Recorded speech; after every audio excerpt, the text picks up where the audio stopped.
네,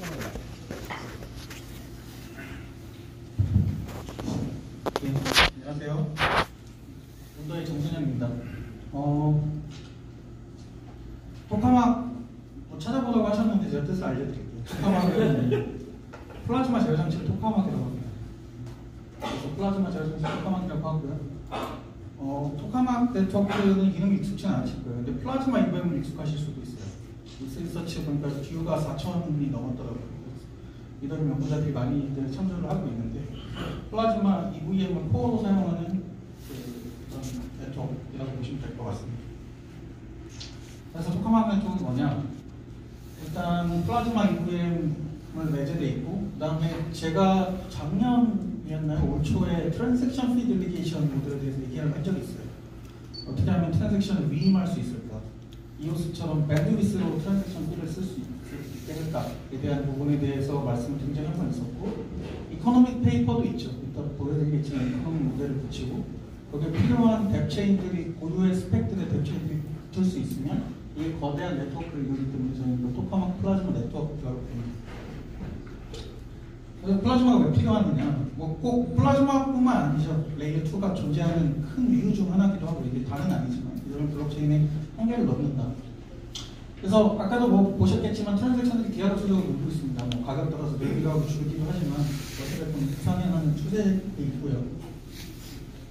문제는 뭐냐면 이 플라즈마 블록체인이라는 인프라스트럭처 자체가 또 공유제적인 문제를 가지고 있다는 거예요. 그러니까 내가 트랜잭션을 막 날리는데 내가 쓰기 위해서 날리는 트랜잭션이죠. 근데 문제는 내가 쓰는 트랜잭션이 다른 사람에게 영향을 줍니다. 그래서 내가 공격을 의도하진 않았지만 공격이 되는 트랜잭션이 될 수도 있죠. 그래서 여기 보시면은 지금 30일 그 가스프라이스 이동 변동선인데 픽하게 막 뛰어오르는 부분이 있잖아요. 이 부분은 이게 공격인지 정상적인 사용인지 구분하기 힘든 때가 옵니다. 이런 일이 계속 생기고 있고 앞으로 조금 점점 더 심해질 것이다. 궁극적으로 이런 문제가 생기는 이유는 플랫폼 하나에 모든 앱들이 다 들어가 있어서 그래요. 그러니까 어떤 IT 인프라도 단일 플랫폼에 모든 앱들이 한 군데 다 들어가 있으면 문제가 생길 수밖에 없습니다. 그걸 논리적으로 분산시켜야 돼요. 분리시켜야 돼요.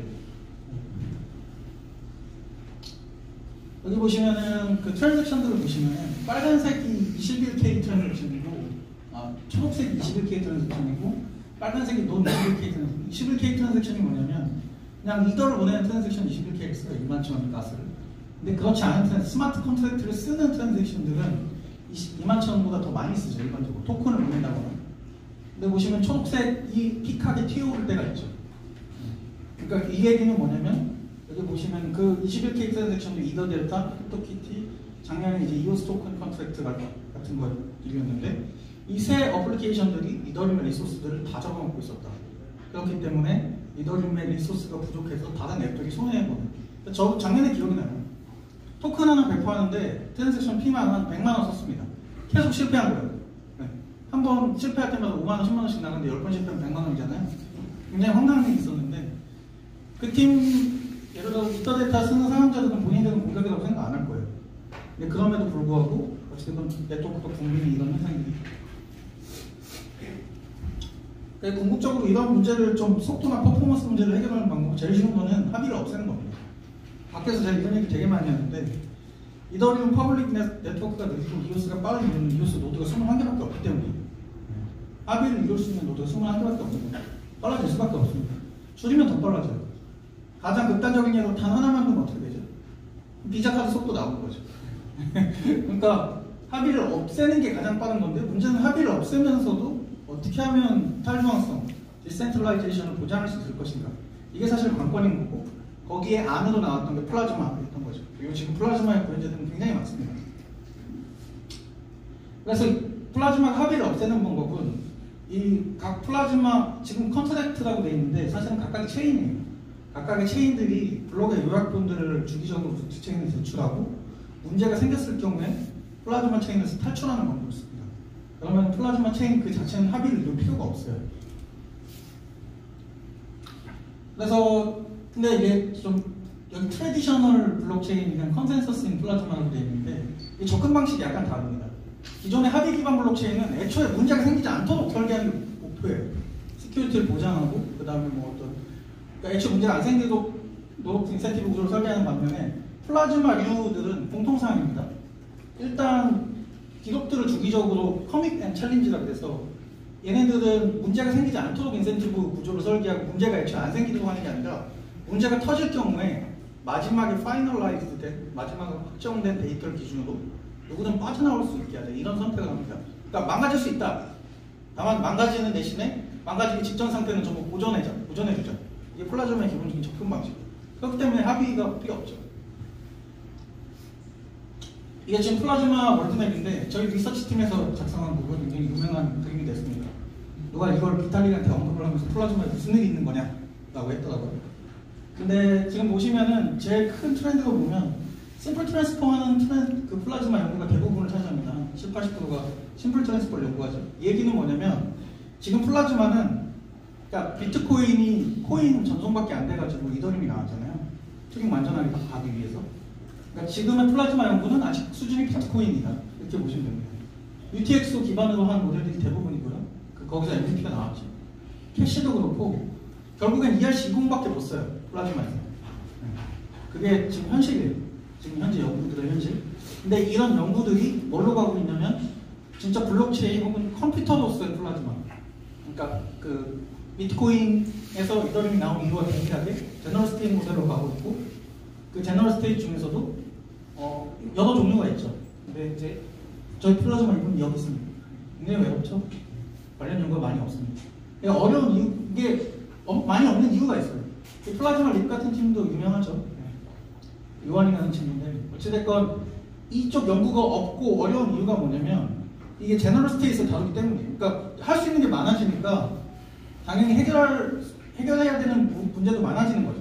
그 측면에서 보시면 되고 자세히 좀 설명드리도록 하겠습니다. 전통 플라즈마 사실 플라즈마 화이트페이퍼 나온 지 1년 8개월 됐어요. 1년 8개월. 근데 벌써 전통이 됩니다. 이 업계는 1년 지나면 전통이 돼요. MVP나 캐시류 전통 플라즈마의 장단점을 살펴보면 수수료 없애거나 낮출 수 있고 성능도 높일 수 있고 심지어 플라즈마 캐시 계열은 데이터 가용성이라고 불리는 굉장히 어려운 문제인데요. 이 문제도 해결을 합니다. 반면에 단점이 아주 엄청나죠.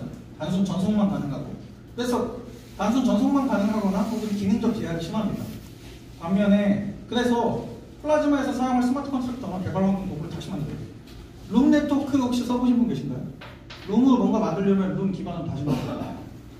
다른 것도 마찬가지입니다. 그러니까 우리는 이더리움 개발 툴과 개발 방법 이런 것들을 얻는데 되게 시간이 많이 걸렸는데 레이어 2가 나오면 레이어 2를 또 다시 배워야 되는 거죠. 그 레이어 2가 새로 나오면 그걸 또 다시 배워야 돼요. 왜냐면 구조가 다 다르거든요. 거기마다 이제 개발 방식들이 다 다르고. 그래서 이런 장점과 단점들이 있는데 토커마 플라즈마 접근 방식은 스펙을 동일하게 만들어서 기존의 이더리움에서 쓰는 개발 방식과 툴을 그대로 쓰게 하자. 이게 이제 목표입니다. 그래서 장점들이 몇 가지가 있으면 커뮤니티 파워를 빌려올 수 있죠. 그리고 다양한 수수료 구조도 채택 가능하고 코어를 바꾸는 의미에서 혹은 대배 특화된 체인은 커스터마이징까지 가능하다. 이걸 이제 목표를 두고 있습니다. 접근 방식과 목표가 목적인 거죠. 플라즈마 EVM은 지금 2018년도 8월도 달에 이제 이스리서치 통해가지고 영문 부문이 공개가 됐고 2018년도 10월 달에 MVP 코드가 나왔습니다. 오이더링을 포커해서 지금 만들고 있고 그리고 올해 4월이죠. 저번 달에 컨티뉴어스 리베이스가 도입해서 데이터 가용성 문제까지 해결하는 방향으로 지금 진행되고 있습니다. 링크가 다 달려있는데 나중에 자료를 공유해드릴 테니까 클릭해서 보시면 될 것 같습니다. 플라즈마 EVM은 동작하는 원리인데 이게 되게 어려워요. 사실 되게 어려운데 제가 최대한 쉽게 설명드리면 ORB랑 NRB랑 그러니까 플라즈마에 저희가 쓰는 플라즈마에 두 종류의 블록이 있습니다. 블록이 두 종류가 있는데 블록 하나는 일반적인 우리가 알고 있는 블록이에요. 유저들이 이야기하는 트랜지션 단위. 이게 빨간색 NRB라는 블록이고 ORB라는 블록은 루트 체인을 계속 지켜보고 있는 블록입니다. 그래서 ORB를 통해 부모 체인의 상태가 자식 체인도 강요되죠. 강제되죠. 인폴스라는 표현을 많이 씁니다. 어찌됐건 ORB 부모 체인의 상태가 자식 체인으로 기록될 때는 ORB를 통해서 들어오고요. 그러니까 유저들이 일반적으로 트랜잭션을 날릴 때는 NRB를 통해서 들어옵니다. ORB와 NRB 그때 순서대로 갔는데 이걸 에폭이라고 그러고 이 에폭의 랭스나 안에 길이나 포함되는 블록의 개수를 조정 가능합니다. 어쨌든 그런 식으로 기록을 하는데 문제는 더블 스펜딩이 날 수 있죠. 그래서 유저가 트랜잭션 하나 날렸는데 오퍼레이터가 그걸 보고 자기 잔액을 2배 늘린 트랜잭션 블록에 담을 수 있습니다. 플라즈마 체인이니까 가능한 거예요. 퍼블릭 체인이라 그러면은 POW나 뭐 POS라는 뭐 액션 문제가 이런 문제 안 생기겠죠. 합의 룰과 규칙에 의해서. 플라즈마는 단일 오퍼레이터 혹은 주어진 오퍼레이터가 트랜잭션을 만들기 때문에 만들 뿐만 아니라 트랜잭션을 받아들이기 때문에 이런 문제가 생길 수 있습니다. 그러면 마지막 라스트 파이널라이즈 블락을 지금 HW 이 플라즈마 접근 방식. 문제가 생기면 마지막 기록 바탕으로 빠져나가버리자. 네. 그 다음에 이런 게 생길 수 있죠. wrong state transition. 그러니까 이게 UTXO에는 그냥 더블 스팬딩이라고 하면 끝나는데 이 더블 스팬딩 종류 되게 종류가 많습니다. 그러니까 트랜잭션은 올바로 담아내는 플라즈마에 이더리움의 스테이시라는 자료 구조가 있잖아요. 결과만 다르게 나오는 거예요. 그럴 수 있죠. 네. 트랜잭션 정상적으로 담는데 스테이만 바꾸는. 그러면은 애초에 연산을 잘못한 거죠. 오퍼레이터가 의도했던 의도하지 않았던지 간에 트랜잭션 결과는 A가 B에게 10을 보낸다는데 잔액이 100 올라갔어요. 네. 스테이트는 100으로 반영할 수 있잖아요. 그런 경우에는 챌린지 과정을 거칩니다.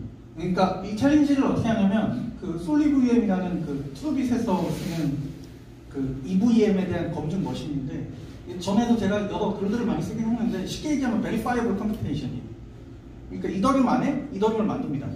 그럼 이더리움 안에 이더리움을 만들면 이 이더리움을 가지고 시뮬레이션을 해서 플라즈마가 잘못 돌아가면은 시뮬레이션한 결과도 처벌하는 거예요. 그냥 로직이 컴퓨터는 컴퓨터를 모델링할 수 있잖아요. 이더리움 안에 스마트 컨트롤은 이더리움을 모델링한 거죠. 플라즈마를 모델링한 거죠. 그래서 베리파이를 이런 식으로 챌린지를 하고요. 근데 문제가 뭐냐면 챌린지라는 건 그 법정 다툼 과정이랑 되게 비슷해요. 증거가 있으면 처벌하기 되게 쉽습니다. 현실에서 재판은 되게 어렵잖아요. 증거도 모아야 되고. 근데 컴퓨터가 연산 잘못했다는 거 검증하는 거 쉽나요? 매우 쉽죠. 인풋이랑 아웃풋만 비교하면 되잖아요. 이건 시간의 문제지 결과는 명확합니다. 누가 이길지 질지. 문제는 뭐냐면 오퍼레이터가 블럭을 그냥 숨기는 거예요. 블럭 위돌리기. 이러면 증거가 없습니다. 그럼 오퍼레이터가 잘못, 심지어 더 큰 문제는 뭐냐면 유저가 블럭 위돌링 했다고 주장할 수도 있어요. 그럼 이게 블럭 위돌딩의 주관성 문제인데, 서브젝티비티인데, 블럭 위돌딩 문제가 되게 심각합니다. 이 문제가 생겼는지 안 생겼는지조차 모르고, 생겼다고 한다 그래도 누가 잘못했는지 판가름하기 되게 어려운 상황이 되거든요. 여기를 챌린지를 하려고 했는데, 문제는 뭐냐면 TX가 없죠. 블럭을 숨겼잖아요. 로드 캐스팅 안 시켰잖아요. 마이너만 박아서. 챌린지가 힘듭니다. TX가 없는데 어떻게 챌린지를 하겠어요? 엑싯을 하려고 하는데, 엑싯도 어렵습니다. 근데 엑싯이 왜 어렵지? 이런 생각을 하실 수 있어요. 엑싯이 왜 어렵지? 전에도 다 했잖아요. 전에도 다 했는데 엑싯이 왜 어렵지? 이렇게 생각하는데 UTXO 모델이라면 엑싯이 어렵지가 않아요. 쉬워요. 왜냐하면 각 트랜잭션과 UTXO 단위가 서로 아토믹하거든요.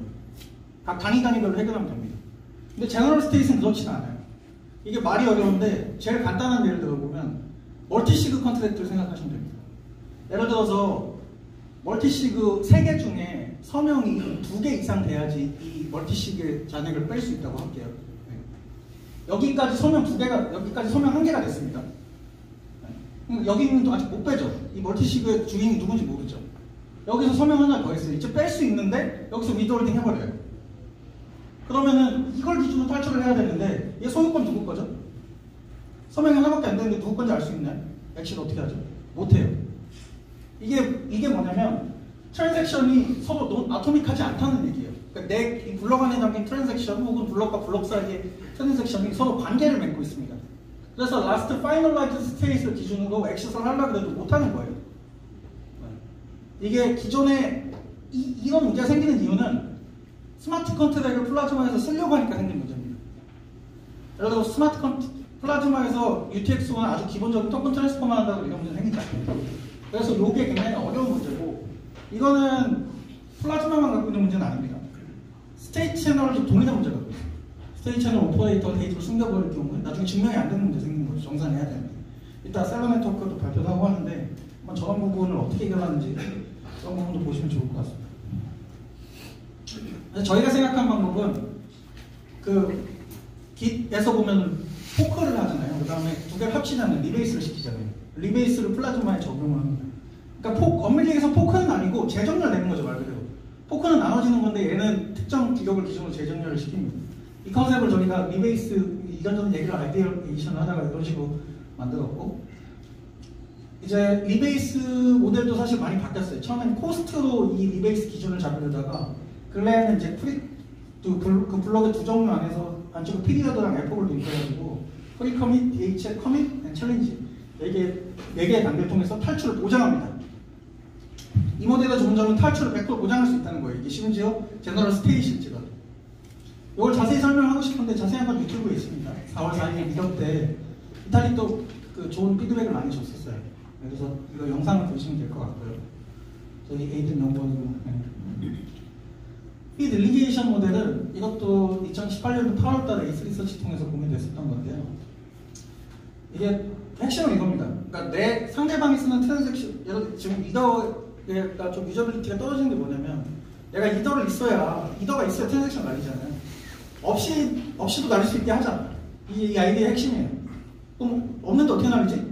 이 사람에게 빌려주자는 거죠.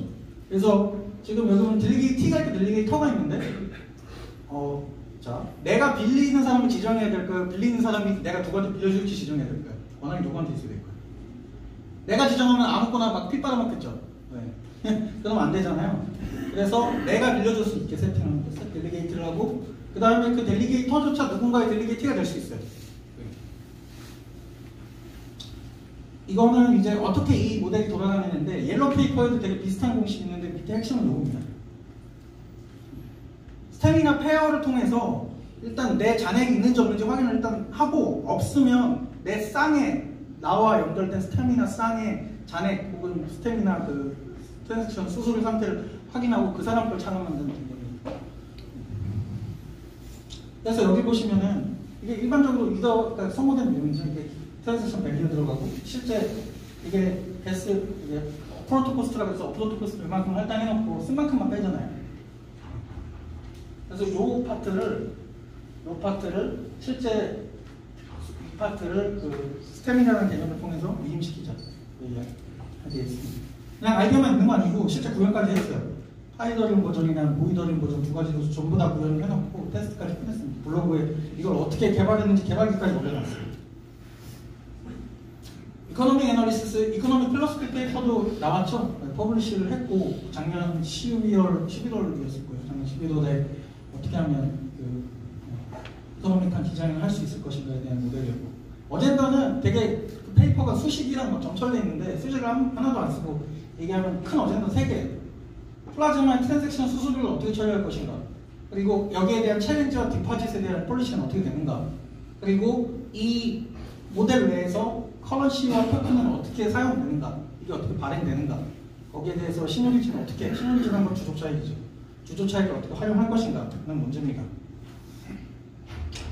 수수료 문제에 대해서 고민을 되게 많이 했는데, 저희가 만들어낸 개념은 고정가스 가격이라는 개념이에요. 그러니까 루트 체인에서 플라즈마 체인이 쓸 수 있는 미니멈한 가스 플라이스 가격을 설정해주자 이겁니다. 그렇게 되게 되면 무슨 그러니까 플라즈마 체인은 합의가 없죠. 그래서 트랜잭션이 날라오면 그냥 일단 다 받아줍니다. 이게 가스비가 높다고 해서 먼저 받아주는 것도 아니고 그렇지 않아요. 그런 모델이 없어요. 다 모든 트랜잭션은 그냥 동등하게 받아줍니다. 근데 뭔가 기준은 있어야 될 거 아니에요. 근데 예를 들어 미니멈 가스, 그러면 어떻게 되냐면 가스 플라이스 1웨이라도 들어갑니다. 무슨 얘기죠? 2만1,000 웨이를 낸다는 거죠. 트랜잭션 피로. 가스 플라이스가 1웨이라는 거. 그건 뭐죠? 그 트랜잭션 공짜라는 얘기죠. 2만1,000 웨이면은 뒤에 공이 15개 있잖아요. 13개 정도 있나요? 웨이가 5개 정도 되니까. 거의 무료란 거예요. 리더 기준으로 봤을 때 트랜잭션 수수료가. 그래서 이 트랜잭션을 마이닝을 되게 하기 위해서 높은 가스를 지불할 필요가 없고, 이걸 통해서 유저들이 UX를 개선하는데, 문제는 뭐냐면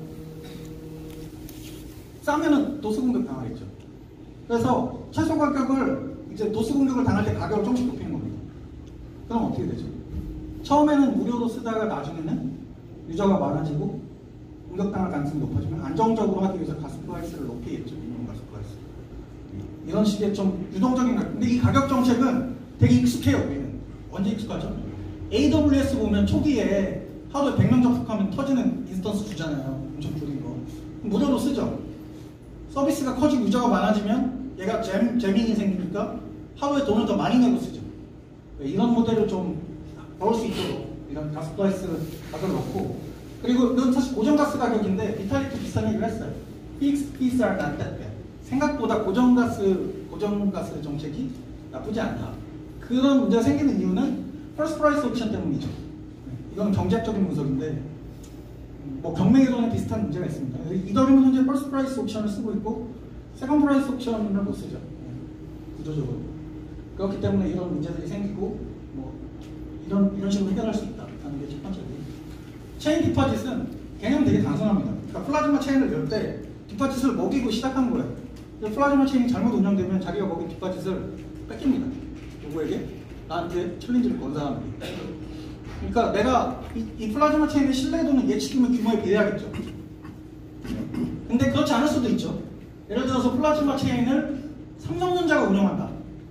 예치금은 100만 원밖에 안 되지만, 그러면 이 사람이 플라즈마 체인을 잘못 운영할 경우에 예치금 규모 자체는 낮지만 삼성전자가 외부적인 타격이 오겠죠. 큰 회사니까. 그래서 이 플라즈마 체인의 어떤 그런 예치금, 그 다음에 혹은 사회적인 어떤 신뢰도까지 같이 감안할 수 있다. 플라즈마 체인. 근데 어찌됐건 그런 게 없다 그러면 누구나 플라즈마 체인을 열 수 있으니까 높은 예치금 수준이 높은 플라즈마 체인의 신뢰도를 만들 것이고, 요거는 현실에서 보면 자본금이 큰 회사랑 비슷한 겁니다. 플라즈마 체인 하나하나는 그냥 독립된 회사예요. 독립된 블록체인이에요. 비트코인 자체도 회사로 보는 시선이 있죠. 독립된 회사로. 플라즈마 체인 자체가 회사고 예치금은 자본금이다. 그 다음에 회사가 잘못하면 자본금을 깎는다. 뭘로? 챌린지로. 이렇게 보시면 됩니다. 근데 이 시너리지라는 건 뭐냐면, 예를 들어서 한 15만치를 넣어놨어요. 플라즈마를 열 때. 얘 묶이는 거잖아요. 나중에 상금을 써야 되고, 얘를 막 갖다 꺼내 쓸 수 없죠. 그래서 여기에 대한 기회비용을 보상해주자는 개념이 시너리지입니다. 그래서 예치금이 크면 클수록 시너리지가 커져요. 그리고 내가 체인을 올바르게 운영할수록 시너리지는 계속 들어오게 됩니다. 이게 되게 재밌는 게 뭐냐면, 결국엔 토큰 보상 모델의 핵심은 가장 훌륭한 역할을, 해당 플랫폼에서 가장 훌륭한 역할을 하는 사람한테 보상을 주는 거예요. 플라즈마에서 가장 훌륭한 역할을 하는 사람은 뭐죠? 올바르게 플라즈마 체인을 운영하는 사람이죠. 올바른 플라즈마 체인을 운영해서 이더리움 메인넷의 트랜잭션 부담을 줄이는 플라즈마잖아요. 그 사람들에게 시너리지 보상을 주고, 그렇지 않은 사람들, 플라즈마 체인을 제대로 운영하지 않는 사람들은 그 예치금을 깎아버린다. 아주 심플한 인센티브로 노립니다. 근데 지금 POW도 마찬가지죠. POW에서 제일 중요한 게 뭔가요? 데이터의 신뢰도죠. 데이터의 신뢰도. 데이터 신뢰도 누가 만들죠? 마이너가 만들죠. 그래서 마이너 보상해주잖아요. 그렇게 보시면 될 것 같습니다. 플라즈마 덱인데, 플라즈마 덱은 이제 누가 될 것인가? 다행스럽게도 이더리움엔 이미 많은 덱이 있어요. 아직 신에게는 뭐 저기 배가 1900개나 있고, 스펙이 다르면 이게 그대로 옮겨오기 어렵겠죠. 저희 같습니다. 그래서 영업을 잘하면 잘 옮겨올 수 있어요. 혹은 뭐 성능이 좋다고. 요거는 저희가 만든 이더델타 데모인데, 이더델타라고 이더리움 메인넷에서 쓰는 DX가 있죠. 이걸 저희 플라즈마 그대로 옮겨서 한 데모입니다. 그러니까 바로 옮겨올 수 있다 이거죠. 그냥 따로 추가적인 작업도 필요 없어요. 스마트 컨트롤 그대로 있고, 어차피 심지어 코드도 다 오픈해놓잖아요. 그냥 옮기면 됩니다. 물론 인터페이스를 위해서 그 팀과 작업을 해야 되는 경우는 있지만, 권한 문제라든가 특히 크립토키티 같은 게 약간 그런 게 있는데, 제가 이번 주에 저기 블로그를 하나 쓸 생각이에요. 어떻게 하면 크립토키티를 레이어 2로 옮길 것인가고. 저희는 개념만 있지 않습니다. 구현도 다 하고 있어요. 여기 지금 플라즈마 이브 미더독스가 보면은 그 프라이빗 루트 체인을 만들고, 프라이빗 루트 체인에 연결된 플라즈마 체인을 붙이고, 지금 록스10에 이미 붙여놨어요. 퍼블릭 테스트넷 또 구동 중이고, 그리고 그걸 어떻게 만들 것인가에 대한 부분들이 있고요.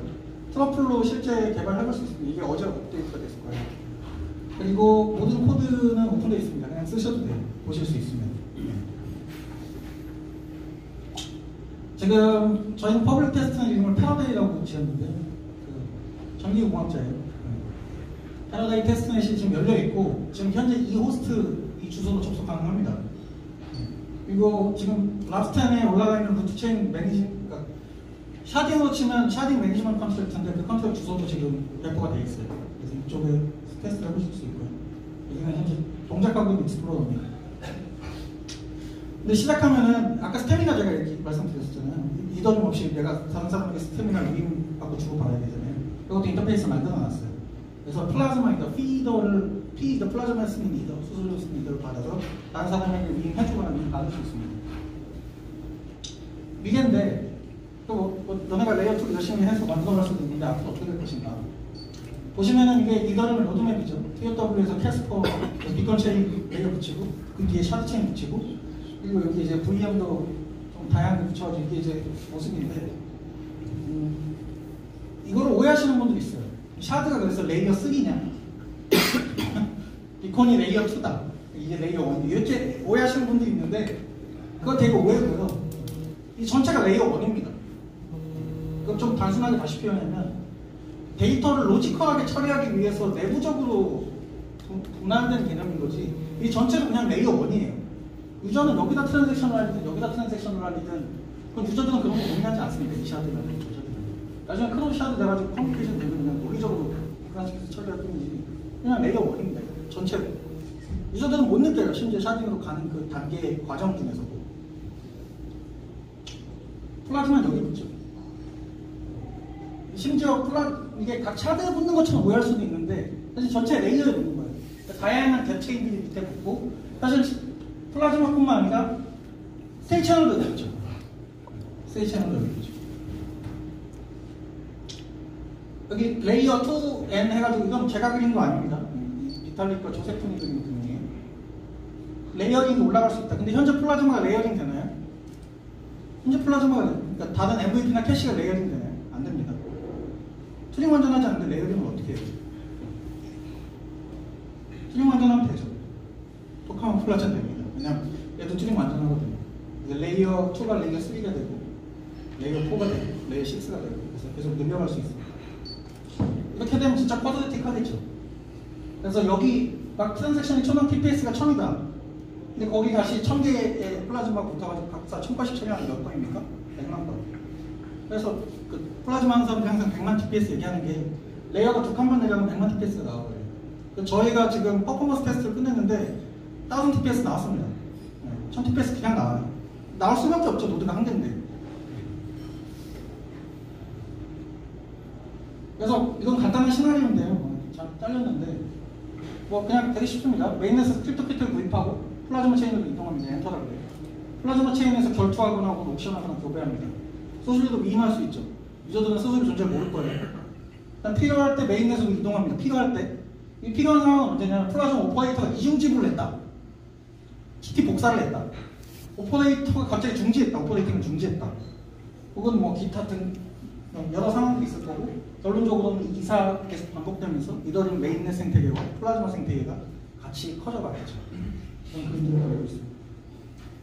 이게 지금 프로젝트 홈페이지인데 국문 버전 테크 페이퍼는 오픈이 돼 있어요. 이제 그 웹페이지에. 근데 잉글리시 버전은 이번 주 내로 아마 오픈될 겁니다. 제가 어제까지도 계속 그 리뷰 작업을 계속 했었는데 이쪽 잉글리시랑 국문 버전이 다 발표됐고요. 독스도 오픈돼 있어요. 그래서 독스에서 실제 플라즈마 체인 다운로드 받아서 각 체인 연결해보고 떼보고 스카이브 체인에 붙여보고 뭐 이런 식으로 해볼 수 있습니다. 네, 제 발표는 여기까지고요. 제가 뭐 발표 들려주셔서 감사합니다.